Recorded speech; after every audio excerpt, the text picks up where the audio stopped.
Ready? 1, 2, 3, start. Sir, it is therefore fully in order that the company should be asked to supply only such information as may be prescribed by the government to a shareholder in first instance, and only those shareholders who really require the entire information in the annual report should be provided with it, as the proposals in the amendment bill and the further amendments suggested will show that this full information can be obtained by any shareholders on demand free of cost.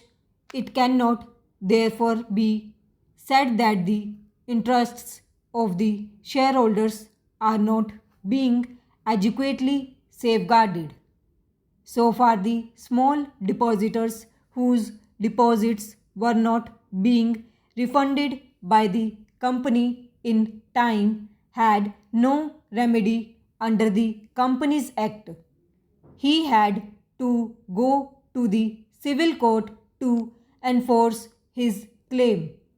We have provided in this bill that a depositor whose money is not refunded in time can approach the company law board, which, after looking into all aspects of the matter, can direct a company to repay the deposit on certain conditions, and if the company defaults in obeying this order of the company law board, it is able to be punished.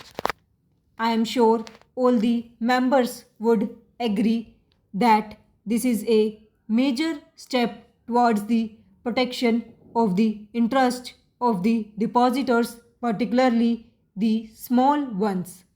It will be seen that in various existing provisions of the Companies Act, there are specific limits prescribed, such as the ones for disclosure of salaries above a certain amount, compulsory appointment of managing director, etc. With the passage of time, many of the limits become outdated and need to be changed.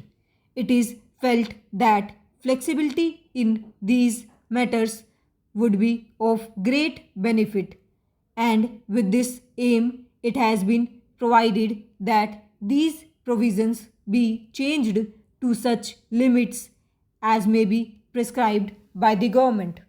My friend has mentioned that instead of the present provision that a managing director or a whole team director be appointed in a company with a paid up capital of rupees 25 lakhs, that limit should be raised to rupees 5 crores. The provision that we have proposed in the bill and the amendments that have been moved will take care of this problem. Whether the limit should be raised to rupees 5 crores can be determined from time to time, taking into account all the circumstances. Some of the provisions relate to the removal of the lacuna are observed, and it is seen that undue advantage is being taken by the company to avoid the intention of the law. Such a lacuna must be removed for the benefit of the shareholders now.